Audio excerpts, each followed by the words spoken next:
Welcome to Probate Weekly, where we get together every week with leading professionals in probate, administration, litigation, estate planning. We're excited to have today Robert Silverman, attorney here in California, to talk about kind of a broader picture of where probate in particular intersects with real estate. In fact, we met through a real estate agent who kind of put us together on a transaction. Robert, thank you for joining us today. Thank you for having me. So talk to me, how often, as a probate attorney, how often are you involved with real estate transactions in the sense that you may not do all the work, but that they are central parts of the probate that you're working on or the estate plan that you work on? Very frequently. I'd say it's more probable than not that if I'm handling a probate, that there is some real estate involved and a reasonable amount of time, excuse me, the real estate needs to be sold during the probate administration. My background is in real estate, so it's right up my alley. I've been a broker for since the dinosaurs roamed the earth, and so I'm quite familiar with real estate transactions, CAR forms, and so I do get involved in screening contracts, listing agreements, purchase and sale contracts, making sure that everything is in order and that's going to please the court, whether it be a need for court confirmation or not. So let's talk about that. Let's talk about first cases that don't need court confirmation, what I would call the routine probate administration cases. And a customer has a property and they want to sell it, and they may say to you, hey, I have a realtor and I have an idea what I'm going to do with that. Do you make referrals? Do you allow them to kind of vet their own people? Do you want to vet the agent before they get the listing agreement signed? What role do you play in that process before the listing starts? Yeah, any or all of the above. I let the client take the lead. Some clients are close to one or several realtors, and they have no need or desire for a referral. But I work with lots and lots of realtors in a lot of different. Oops.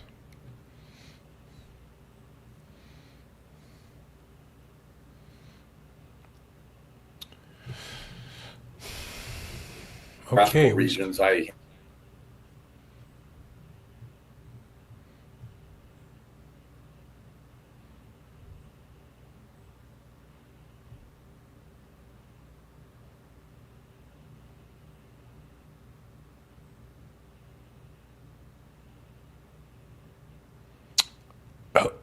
We lost you there for a bit. Okay, so I'm not sure what to do here. Maybe I'll just make a note to go back. Let me start from the beginning again. So let's talk about the standard case where there's a probate and there's real estate involved. And I think what you said was that you allow the customer to kind of take the lead and vet it.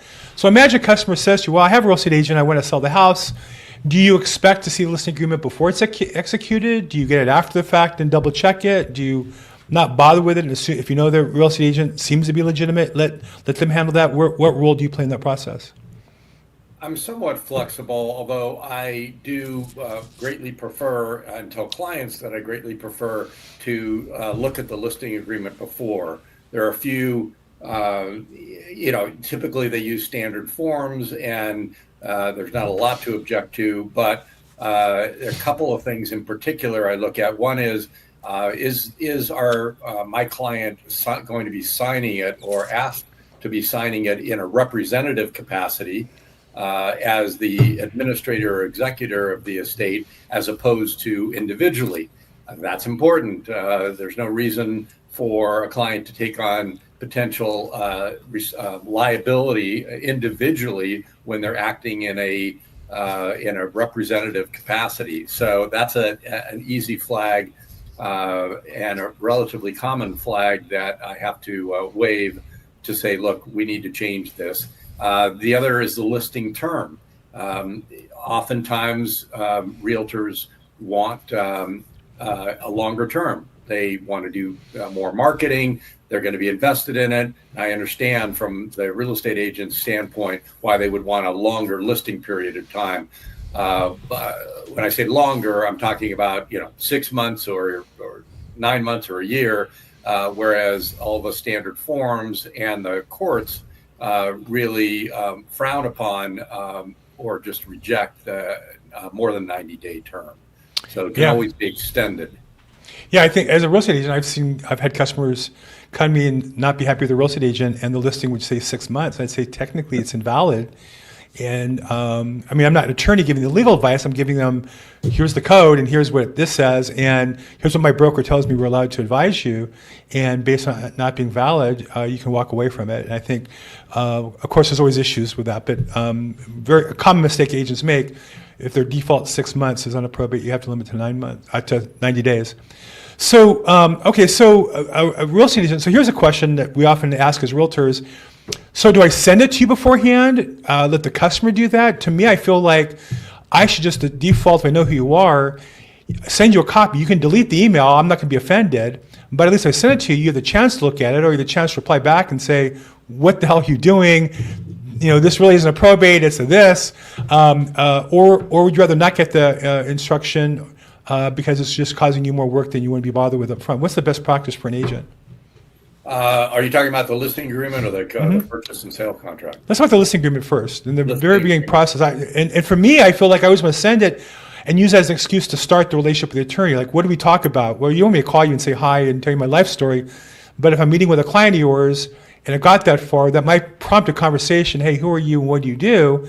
And as a realtor, if I give you the listing agreement before it's signed, at least you have the chance to look at it. And if I made a mistake, catch it. If not, feel good about me, I guess, at that point. Yeah, it's always better to do it in advance. I mean, it's a little bit, it can be a little bit embarrassing for the real estate agent to move forward, prepare, and have the client sign the listing agreement, and then I say, gee, this, that, or the other thing should be changed, and then the agent has to sort of backtrack and change it instead of doing it in advance. So it's not good for the agent. And the client may or may not kind of feel awkward about it as well. So it's a great idea. I tell my clients, please ask your agent to send me the listing agreement in advance before it gets signed. They don't always follow my instructions. Funny how that works. We give, as real estate agents and attorneys and other professionals, give advice to their clients, but they don't always follow it. And so customers don't do everything you tell them to do. What? If the agent is proactive and also wants to build relationships and trust, good idea to send it in advance, even if the client doesn't bring it up. Now, probate's an area where there's more likely to have title issues than any other part of real estate, meaning 99% of real estate listings, you pull the public record and it has the deed on there, and the last deed on there is the right name, and you can feel pretty comfortable 99% of the time. But probate, it's more common that, yes, there's so-and-so there, but who died first, who is a parent of who's a child of who's related to who. And while it might look like the last deed, but there might be 2 or 3 other parties, there might be objectors, the attorney's aware of some objector, there was an ex-wife out in the world somewhere. So for me as a realtor, the best case is to actually get a preliminary title report. Most title companies won't do that if you don't have it listed. I've worked some relationships that allow me to do that. But I know there's some attorneys who do the same thing. So let's talk about that a little bit. Do you get full title reports? Do you get profile packages from attorneys? Do you have realtors get that for you? How do you check the title to make sure you know where you are, at least as far as the documents? Yeah, we have databases or a database that's pretty comprehensive, so we can do some research on our own. We also have relationships with title companies, and we typically get a profile, and then shortly thereafter, as soon as practicable, we absolutely want to look at a preliminary title report so that we have a much better understanding about what the chain of title looks like. Yeah, and I would say as a realtor, so if I already have a prelim and you have not yet, attach that with a listing agreement so the attorney who wants to can look at it and or have a copy of it to refer to it later. I think it's just kind of the best practice. Yeah. So assuming that the listing is done correctly, and that's, I know mine are done correctly, but not all are. So at some point in time, the property is listed for sale, and then you want to go into escrow. So let's talk a little bit about that process. Oftentimes, I find in probate, we have the remaining heir who is controlling the property somehow. Maybe there are three siblings and one took care of the parent, and in their mind, they're entitled to live there forever. Or they don't know if they're entitled or not, but they want to and can't afford really to move somewhere else unless they change their life. And I think the thing that I've come to realize is these people act like they're trapped animals because they kind of are, right? If you spend your whole life living at home, you never really had a job, never paid rent, even if somebody gives you $500,000 proceeds from a probate, it only lasts so long. And so is it just here in LA or my book of business? I see this even nationally regularly. Is this becoming more of a problem where there are people who just can't move out of mom and dad's house, and then they're willing to kind of tap the whole probate process as a way to stay in the house for free, basically? Yeah, that's a great question. It's we run into this fairly often, and there are a lot of different ways to resolve it. Ultimately, unfortunately, we have to evict the person, in some circumstances. That's usually, of course, the last resort. But, again, I have enough background in real estate that I think I have some tools some strategies to employ to discuss it with the client and the client's sibling who lives in the property, and find ways to help get them out. Sometimes often there is an estate is illiquid. There's no Right. cash or Right. very little cash, and you've got the real estate.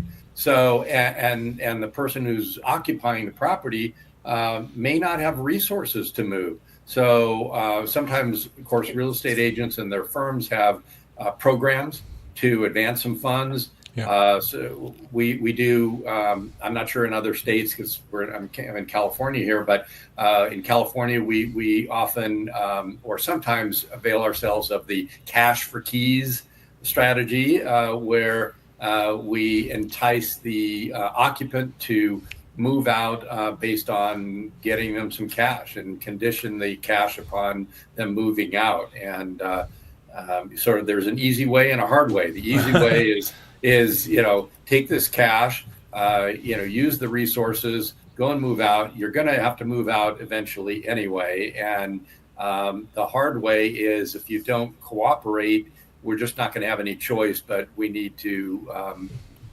hire an eviction attorney and get you evicted.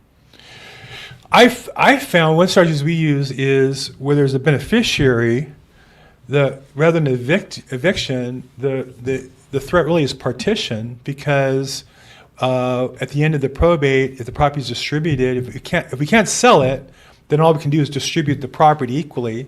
And now you living in the house, you're going to have no more income coming in, but we're going to sue for partition of the property. And if you lose, in California law, you can be liable for all the costs and all the attorney's fees and all the holdover costs and all the fair market rent that you didn't pay.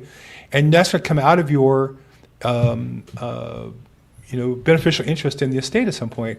And that has been a faster path to solution than eviction, which at least I'm in LA, it's like we just can't evict anybody anymore. I mean, literally, I had a case with me yesterday, a duplex in Hermosa Beach, two tenants, and Hermosa Beach has an ordinance that you cannot evict other than for cause.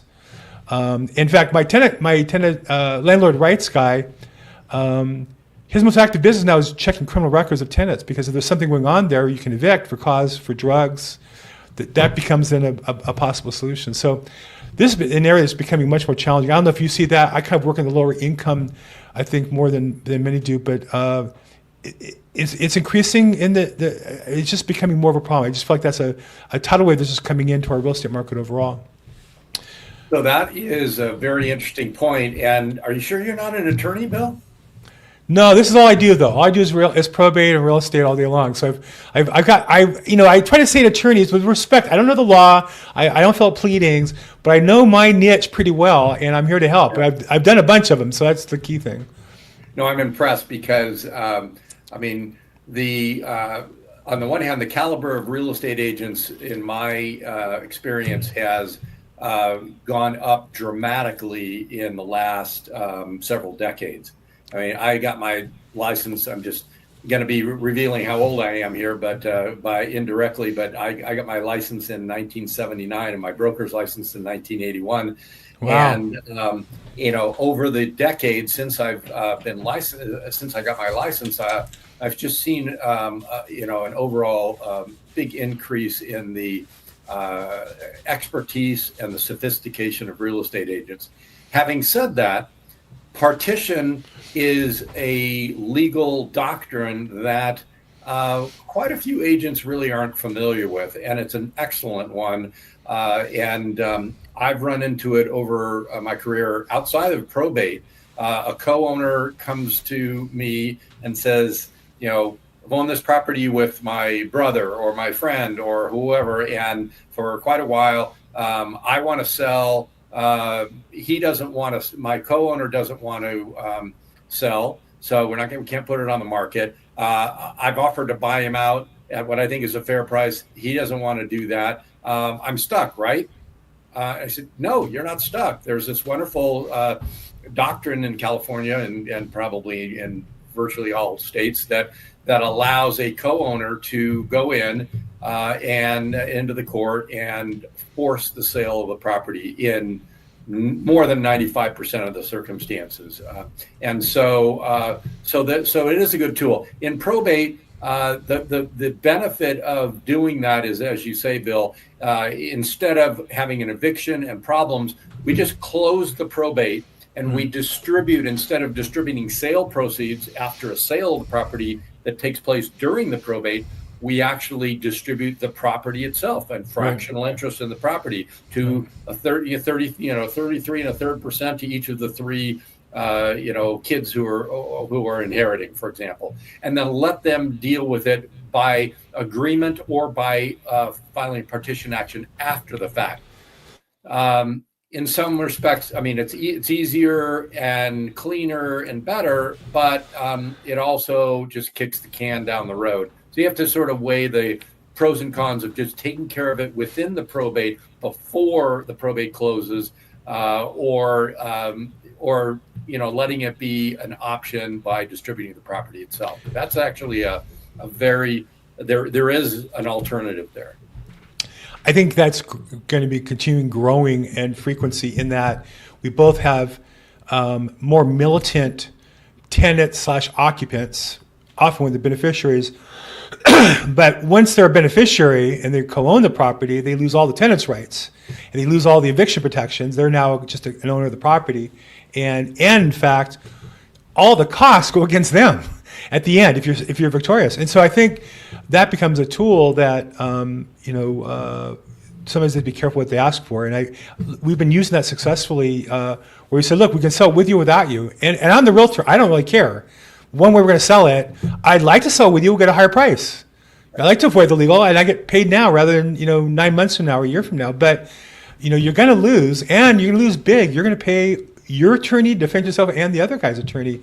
That's why I think partition should be a growing area that I think there are a lot of real estate agents that don't understand it to then bring it as a possibility to an attorney. Meaning, I don't think there's too many realtors who should advise their clients to seek partition. I think what they should do is say, hey, you might want to run this by an attorney, or I have an attorney, I run it by him, kind of prepackage it, and say, I talked to attorney Robert Silverman. He kind of agrees that you might have a case here for partition. Maybe you should do a consult with him as a solution to this. And so I think this is an area as realtors that we should be more involved with.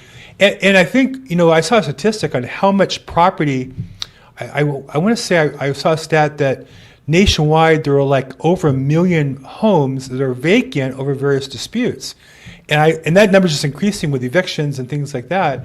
But vacant, not. So I guess it's not evictions, but other legal matters. And there's a case where we can move the inventory more quickly if we're aware of it. So every realtor that calls us, pay attention, take a look at partitions and learn about that a little bit as a tool. So now we get into the contract, and we have offers and such. What's the best practice? Some properties you get one offer at a time, some you get 5 or 10 right away. My practice is to create a spreadsheet with all the offers that come in, give access to the interested parties so they can access it when they want to, so they can kind of see the scoreboard if they want of the individual properties. And then at some point before we accept it, I make a recommendation to my client and say, hey, here's what I recommend, either accept this one or counter these or whatever. Where do you want to get involved in that process? Yeah, good question. Let's go back just for a second. I just wanted to, was thinking about the partition thing. just a note for those in California. There was a reform in reform legislation in the area of partition in California about 5 to 7 years ago, and we don't need to go into the details here, but the partition it became a little bit more accessible, some more rules that are well suited to sort of family situations, co-ownership situations, including probate. I just want to mention that it's an even better and more accessible solution based on the fairly recent reform of partition law here. Yeah. So fast forward to the contract. I'm a big believer in collaborating and lending my expertise and giving feedback. But on the other hand, I like to stay in my lane. I don't expect that the real estate agents are going to give clients legal advice. And I typically don't really get involved in the nitty gritty in terms of spreadsheets and which multiple offers to accept or not. That's the realtors know the marketplace better than I do. And they know how to best manage a transaction and coordinate and advise the client. So I generally stay out of that. And I let you, Bill, as the realtor, or whatever realtor I'm working with, advise the client and figure out what offer is best. Now, probate, there can be some reasons to expedite as opposed to other situations where it might not be as big a need to expedite. There are other circumstances that might need to be factored in with a probate. But in general, you know how to do that better than I do it because you do it all the time. You do it on a daily or a weekly basis. And so I kind of stay out of that. Do you want to see I recommend to the client to sign maybe a sign off for accepting or a counter offer. Do you want to see that before they sign that? Absolutely. So once you receive the real estate agent receives the 2, 3, 5 offers, whatever it is, multiple offers. They're going to discuss it with the client. They're going to make recommendations about which is better. After all, there are a lot of different factors. It's not just price, right? It's right. Inspections, it's contingencies, it's the how long it's going to take to close, it's the strength of the borrower. I mean, there's all sorts of factors, so I let my client and the real estate agent sort of filter. But when they've gone down to the offer that they want to accept, I want to take a look at it before it gets signed. Now, your practice is exclusively California. Correct. And you're based in Northern California, but I think you service a number of counties. I do. I've done probates. I've done many hundreds of probates, practicing 32 years. And I've done those probates in probably 25 different counties from the southern border to the northern border of California. Oh. Lots in Santa Barbara. I have one in Santa Barbara now. I have LA probates and San Diego fairly frequently. So even though I'm in the Bay Area, most of the rules on probates are the same. They're state rules. There are some local rules, but we have access to those local rules. I have excellent probate paralegals. I have 3 of them. And so whichever probate paralegal I'm working with is going to look at the local rules. A lot of court appearances are remote these days. So, so it's not a big deal for me. I don't have to fly down to Los Angeles to attend a hearing for a client. So I handle probates throughout California. Yeah, I remember I used pre-COVID used to always meet attorneys from out of Southern California who'd fly in. And there's times where it's natural, like somebody in San Francisco owns a property in LA or vice versa. Others, for whatever reason, the customer chose an attorney from the north, and they'd fly in, fly out, and that meant the attorney's flying. It also means the customer's paying for that time, and so in some ways it saves the client money. And I don't think any attorney really wants to fly and get paid per hour for travel time. They much rather get paid per hour for legal time. So I think the online thing, my only wish is that attorneys would put as much energy into their online technology and skills as they did traveling. Because if you're not going to travel and you're going to use online, not you, but there are some who don't have a proper camera, don't have proper audio. And every court has its own technology, whether it be Microsoft Teams or Zoom. And I feel like I know I work with multiple counties. I've learned to be proficient at all of them. And I see some attorneys where my technology's not working today. That's not really acceptable today. That's like saying, my car didn't start, get an Uber, get a taxi. Like that's not. Nobody accepts that at a court appearance. So you're right about the court appearances. I feel like we need to raise our standards overall. So, but talking towards that, I'm a real estate agent, but I love to learn about the process, and I really try to, where I can, zoom in or whatever the remote process is, where I can to watch, to be there in case a question comes up on a case I'm involved with, to be available, to be support. Do you see real estate agents do that? Is that a common practice? Is it an uncommon practice? Are you uncomfortable with that? Would you rather me not be there on your case, or are you don't care either way, or where are you on that? In terms of appearing at hearings and so forth? Yeah, and when we say appearing, I mean, I'm not saying to check in with the judge and say I'm here, though oftentimes they require that. I just want to watch and see what's happening and be available in case something comes up. Yeah, it's an interesting thought. It doesn't come up that often here, in my practice, hasn't come up. Once in a blue moon, an agent will want to do that. Of course, they need to be there in cases of where court confirmation is required. But most of the probates I handle have what's called full independent administration, meaning that the client, the executor, the administrator has full authority without going into court for getting the judge to confirm the sale, and with bidding and different offers and so forth. That doesn't have to happen in the vast majority. But I can't think of a case where a real estate agent has asked to appear. It's an interesting thought. Sometimes often the clients ask, and I tell them, the vast majority, they don't really want to appear. I'd say, hey, if you really want to appear, but it's not going to be that exciting and there's no requirement for you to appear, I'll do all the appearances on your behalf. Well, I think as a real estate, I would recommend every real estate agent to listen on hearings on your cases. It's just so educational. You see how the attorneys work. You see different attorneys. They all have a little different style and approach. Yep. You'll see the attorneys that you've worked with previously as a way to say, hey, I saw you recently online as a kind of a opener. But I think I always learn something, how the judges react. I think the most surprising thing for me, you're an attorney, so maybe you were trained this way, but for me, is that the judge has such discretion. Like, they can pretty much do what they want. I'm not saying they break the law, but I'm saying that law is like a pretzel by the time some of these judges are done with some of these rulings. It's just interesting to me how they can kind of work things when they want to, and if they don't want to, they can be hard. So, but I would recommend all agents to go online. So one thing before we finish up on the full authority is, as an attorney, you do your job properly and everything goes according to Hoyle, and you have a full authority, which means you have a sale, and maybe you have to do a notice of proposed action, it expires, and you go forward towards closing.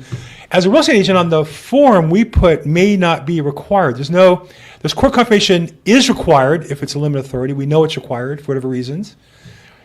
And there's a may not be required. There is no not required. Why is that? Because sometimes we don't think it's going to be required, is required, because somebody raised their hand, and there's various reasons, but one is if somebody objects to the contract during the notice of proposed action. So talk a little bit about notice of proposed action. As a realtor, sometimes I'm aware of the other beneficiary who may object, and I'm advising the attorney, hey, let's get this thing through as fast as we can, because I have a feeling they're asleep. Legally, you have to serve them. Legally, they have 15 days, but let's not give them 16 or 17 days. Let's give them 15, whatever the law requires, let's give them that and not anymore. And sometimes I feel like the attorneys dilly-dally around and they give that objector a little extra time. Next thing you know, you have gum in the works. So talk a little bit about why it's may not required as opposed to not required even on full authority. Yeah, that's getting into the weeds a little bit. That's really important. I guess first I'll say that I encourage real estate agents to use a appropriate probate addendum. There's CAR forms that are specialized, and they benefit everyone. They benefit the client, they benefit the agent and the brokerage firm to reduce potential liability. So the notice of proposed action is one of those forms that perhaps a lot of agents don't really know about, but it is important. So if there's full administration, you're right. It's not that it's that a court confirmation is definitively not required. It may be required because there needs to be a notice of proposed action. So contract is signed right then and there, or very, very shortly thereafter. The probate attorney should prepare and send out a notice of proposed action to all people who are entitled to that. That's the heirs, certainly the beneficiaries of the estate. Why? Because you don't want them complaining after the property has already been sold and complaining and or filing suit. So they have 15 days from receipt of this notice of proposed action to object to the sale. It rarely happens, but when it does, it's nasty. And then what do? Well, first of all, the buyer is aware because the contract included probate addendum. Court confirmation may be required, so you haven't upset the apple cart and caused a potential problem with the buyer, so they know. And you go into court and figure out what the objector's objection is. Frankly, my experience is a lot of times that is the objection is irrational. Judges can smell that out usually very quickly, and they will dismiss it, and they will go ahead and order the sale to proceed. But once in a while, there is a valid objection, and the court doesn't want a property sold when any of the beneficiaries object to the terms. So the notice of proposed action has the key terms of the proposed sale and the accepted contract. But it is being flagged in case there are any objections before the thing closes escrow, as opposed to creating a nightmare, having it close and then having litigation afterward. So the classic case, I had a classic case of this where we had an objector and we were selling a property for, I think it was like $2 million or something. And the objector had done an appraisal and was worth twice that they thought on paper. The appraisal had a serious defect in it that I spoke to the appraiser about, and which was the lease had a under market lease for long term, and so at that income value cut the value of the property in about half. So I'll just never forget when the judge called the case and the objector stood up and said it was selling it too cheap. Now it was a court confirmation sale. We had publicized the property for listing. We had given them the time to make their offers. They had plenty of time to put an offer together. So the judge said, "Okay, so you say it's worth $4 million. Do you want to offer $2.1 million and overbid?" No. Well, sorry. Yeah. Right. So like you're right. I do think 90% of the time the objections are completely irrational, and you want to flesh out what the basis is ahead of time, because it might be you did something wrong. It might be that your client did something wrong. But as long as your client and you follow the procedure, you don't have anything to concern yourself with. And at least my experience is 90% of the time the judge just at the bench, declines the objection and moves forward, or handles the objection and moves forward with it. Occasionally you have a problem, and then now they want to schedule hearings. You have to go through all that process. So let's go back to a little bit now to talk about the court confirmation process. And you mentioned something that, because you said it matter-of-factly, because I think you have the right high standards expectation of realtors, which is for a court confirmation sale, the realtor should be in court. Now, maybe during COVID, maybe you could do it online and find some way around all that. But today, there's no excuse not to be there. Yet, I find less than a quarter of the real estate agents or attorneys show up for court confirmation hearings, where theoretically somebody can show up with a check and be there to overbid. So talk about the requirements on a court confirmation. You're the attorney. Do you have the realtor go instead of you? Do you have the realtor go with you? Do you go instead of the realtor not needed? What's the best practice to be there in case, and of course you hope, somebody shows up to pay more for the property, which puts more money in your client's pocket? Yeah, I always go. I mean, there's just, in my view, there's no excuse not for an attorney not to go. And the real, for the reasons you stated, Bill, it's important for the agent to go. Like you say, the it's in the best interest of the estate if there are overbids, and you never know. You can't know in advance Right. whether or not somebody's going to trot into court and overbid. And so, the realtor, the listing agent should be there and be prepared for, whatever may happen. It's not a lot, they have advance notice. So I don't think there's a lot of good reason not to show up. Well, and so just for those watching, those real estate agents, this is an attorney saying he kind of expects you to show up for those sales. But why would you not, A, go to court just once to check it out, and B, a chance to meet the attorney? Everybody else says, it's so hard to cold call, it's so hard to get into people's offices. Well, the attorney's going to be at the court that day, and they're going to be waiting around a while, right? No court ever starts on time, never finishes on time. You're in the hallway having a cup of coffee for, in my experience, 90% of the time you're there. Why? And there's other attorneys, there's other investors there. Why would you not go? I don't understand that part. So I wish I could make that a rule. And I like the way you said that. In a sense, you kind of expect it. On the flip side, as a realtor, I'm almost surprised at how many attorneys don't show up for it at all. I represent a lot of, I regularly represent overbidders in court, maybe a couple times a month. And I would say maybe a quarter of the attorneys show up in person nowadays. And theoretically, I show up with a cashier's check.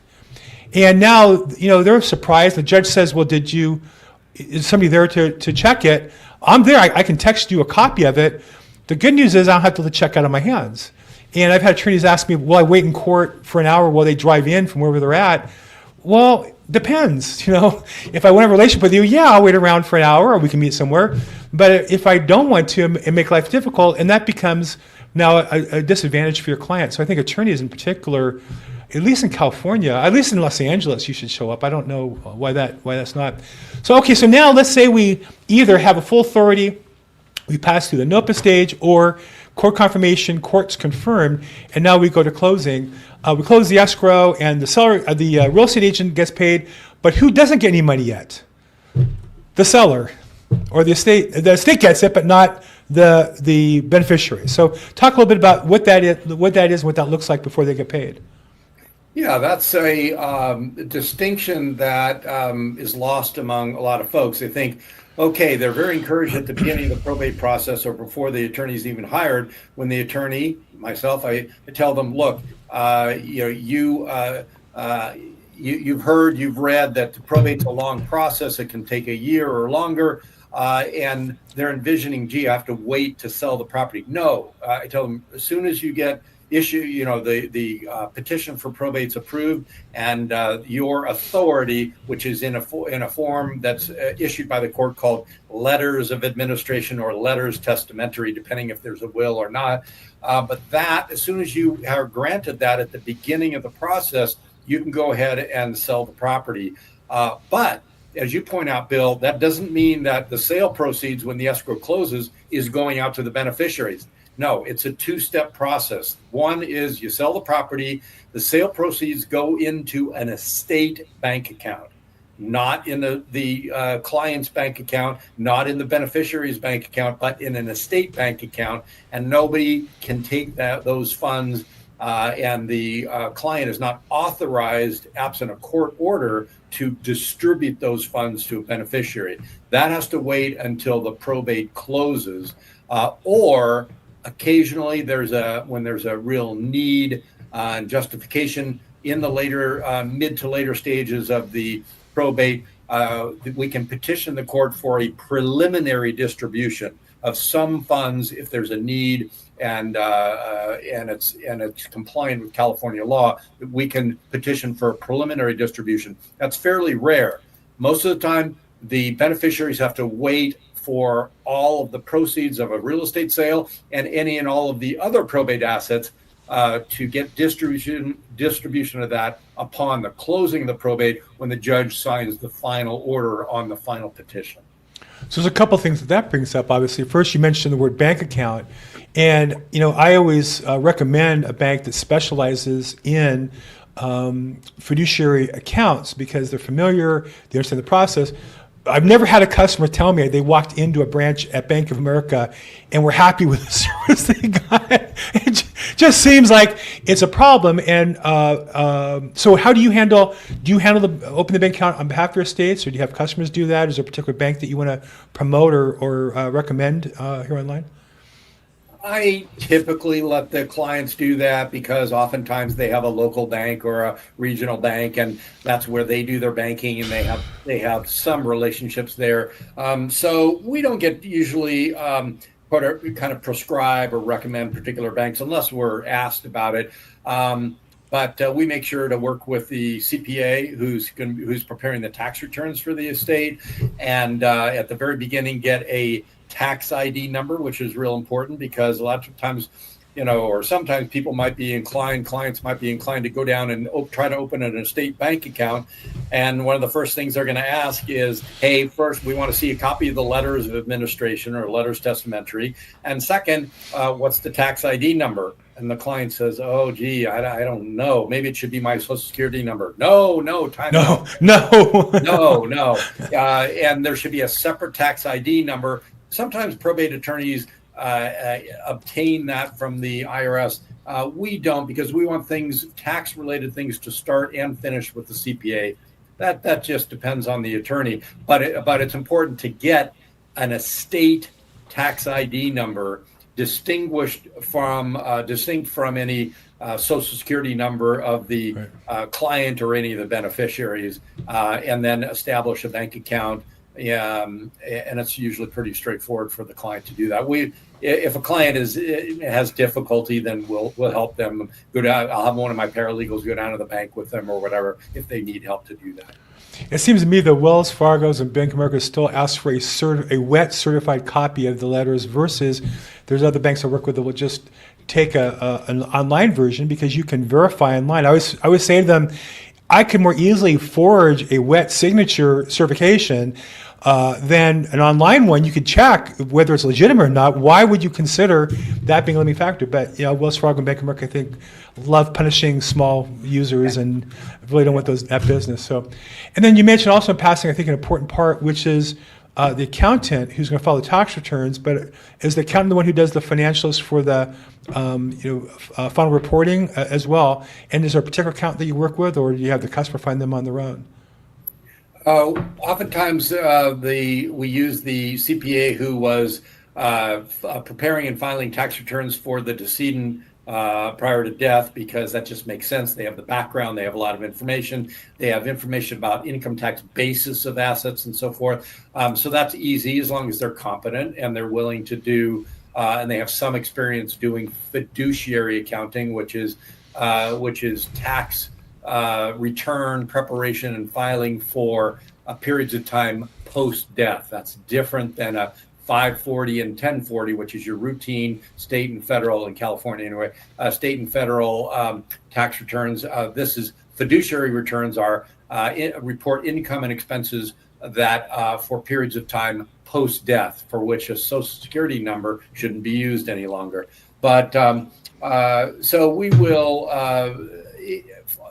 sometimes we say, look, we have a number of CPAs we use and we like, we're very experienced. And if your CPA is not willing and able to do it or doesn't have much experience with handling probate and fiduciary tax returns, then we recommend that you go with, talk to these folks. Yeah.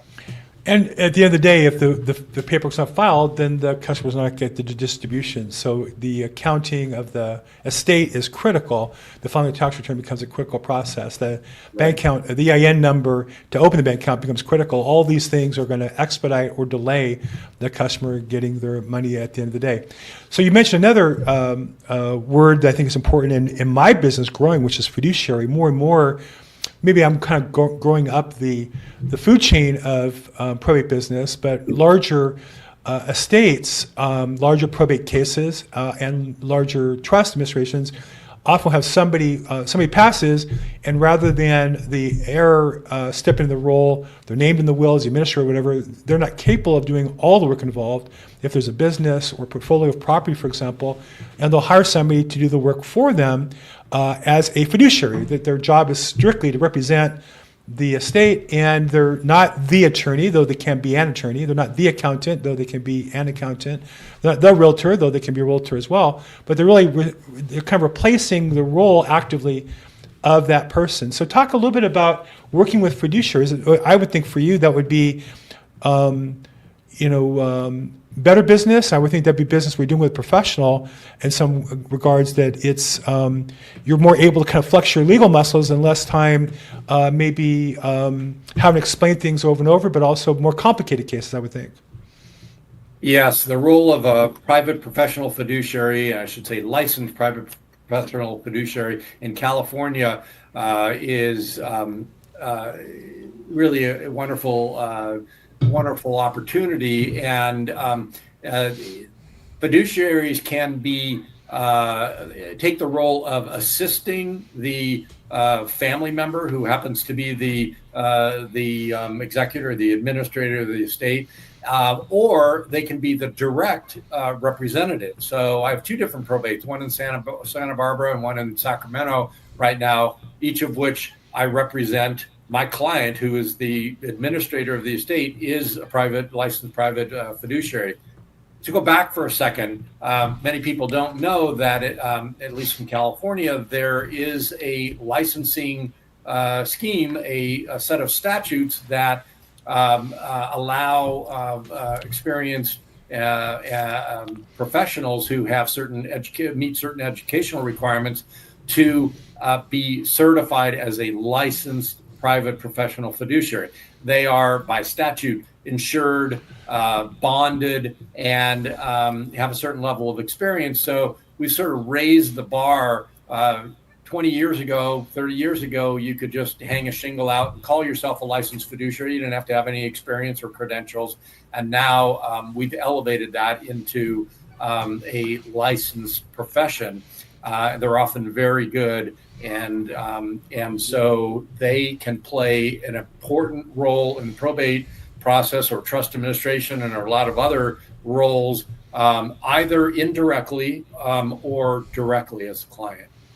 So I'll give you a little additional detail on that I've learned, which is in California, I think is the only state, at least it was as of some point in time, that has such a licensed position. No other state requires it. So good for normally California is like doing the wrong stuff, in my opinion, in so many areas with crazy laws. This is a good one. I think that we created this role and we've created this industry that I think fits a need. There are people who need somebody in that role, and rather than just hiring an attorney, having that industry kind of creates a different aura. But you're only required to have a license if you're doing more than one at a time. And so I got called by an attorney once who said, asked if I would do it. And so I'm not licensed. I said, I know, but it's just one piece of real estate, and I know you can handle what it is. And I did it, and I would say it was fun. I learned a lot. But ever since, I've now made a list of my own fiduciaries to send business to, because, it's just not what I normally do. I'm a salesperson. I'm not really that administrator, and they have a tough job. It's an interesting position. I think it's one of the few where there's not enough people. And the business there is growing, and so anybody who's interested in that, I would recommend take a look at becoming a licensed professional fiduciary, particularly in California. I think it's a great opportunity. Well, Robert, we've covered a whole wide range here on on the probate. What we didn't get to is avoiding probate, which is, all we talked about were once the cows get out of the barn, how we wrestle them back in. But obviously, the best way to avoid all this, and just kind of the last few minutes, would be to have a proper plan so that there's something in place. So when somebody does pass, we can avoid a lot of the costs and expense and stress of estate planning. So let's just talk about, is there one or two issues? I think that anybody in California who owns property should have an estate plan, most commonly with a trust. Anybody with kids should have an estate plan to name guardians for their prospective children. Yet getting people to do that, it just seems to be a problem. You do estate planning. What do you do to help people go from being interested to motivated to actually fulfilling their estate plan? Yeah, that's a great question. And it's also really key because an ounce of prevention is worth a pound of cure, right? I mean, if we serve people, and I have a very vibrant probate practice, but we also have an extremely vibrant and robust estate planning practice, and certainly, there's no a shortage of people who don't plan and end up going into the default, which is probate, but not enough people are aware of the fact that if you establish a revocable living trust and you fund it properly, that means you transfer substantially all of your assets into it. And in the grand scheme of things, it's an investment. Attorneys who do it, like myself, it's not an inexpensive proposition. But in the grand scheme of things, it's way less costly than having your estate be subject to probate, because probate you incur statutory fees, typically not hourly fees, and it's based on the gross value. Many real estate agents and other professionals are aware, but it's statutory fees, and they go up pretty substantially for a relatively modest estate. Call it $1 million of gross assets in California. That fee is $23,000 to the attorney, and the executor is entitled to exactly the same fee. So you have you have one property that's $1 million gross value, and in many states that's an incredible property. In California, that's a that's a fairly routine value in California. You've got $46,000 in fees and a few thousand in costs. You're talking about $50,000 in fees and costs. I guarantee you can do good estate planning, including a living trust, for a small fraction of that. So when people are educated, they get that, and they feel like it's going to be a gift to their loved ones, even if it doesn't necessarily give them a lot of direct help. They know that the legacy they're leaving is going to include having a smooth, private rather than public process, where the cost and the inconvenience are going to be a fraction doing trust administration than doing a probate. Well, Rob, I look forward I'm going to invite you to join my estate planning podcast, where we get into strictly estate planning. I know you cover estate planning as well as probate. This is Probate Weekly, and I know you're an expert in that subject, so I really appreciate your time today. If somebody's interested in learning more about working with you, either for probate or estate plan, what's the best way to get in touch with you? I think we have it on the screen below. My website, silvermanjaffe.com. Actually, you know what? I should have caught this. I'm sorry. This is my old website, down below, www.rsilvermanlaw.com. The current one is silvermanjaffe.com, and or you can just email me. I think you have the correct email address. The email address is. My production team just ups. Oops, that's still. There you go. No, yeah. Let me get the stuff in front of that other. My production team here is on it, but. Okay, but there you go. rsilverman at silvermanjaffe.com. Email is an easy way for folks to get in touch with me, or you can look at our website. A couple of things too. I'm happy to send out or have my staff do so. If you send me an email. There's three things. One is I have a real estate titling brochure that I think can be very helpful for real estate agents and anyone, which talks about the pros and cons of various methods of holding title to property in California. Number two, I have an estate planning primer. Hey, what's estate planning about? Not only trust, but powers of attorney, healthcare directives. What's that all about? And then third, I have a monthly email newsletter that I send. I write a topical article about real estate, estate planning, probate every month. Send it out. If you want to get on my email list, doesn't cost anything. Any of those things, I like to provide resources. So please just go ahead and shoot me an email and request any of those things, and we'll take care of it. And real estate agents, I think getting on these newsletters and his website is a great source for additional content. Realtors always say, what content do I post to my clients about probate and estate planning? And I would say, well, here's a couple great opportunities that aren't going to cost you anything. So, Robert, thank you so much for your time today. I know I learned quite a bit. Hope everybody else here did as well. And thank you for your time, and look forward to talking again soon. Likewise. Thanks for having me. And for actually, this is Probate Weekly. We get together every week and talk about probate administration, litigation, estate planning, avoiding probate with leading professionals. You can go to probateweekly.com if you want to sign up and get notifications. You don't have to put your phone number in, but you can put your email address and we'll send you an email reminder. And then down below, you can subscribe to the various audio formats as well as you can see the past episodes on YouTube. You can continue the conversation on our Facebook group. Probate Weekly is the Facebook group. And I'd love to have questions there. If you have referrals, you're looking for an attorney or a realtor in other states, or have questions in other states, I'd love to have you participate there. I'm Bill Gross. This is a weekly program. If you like this, please put like, questions, comments, subscribe if you like more of this. As always, make today your best day ever. Thanks so much.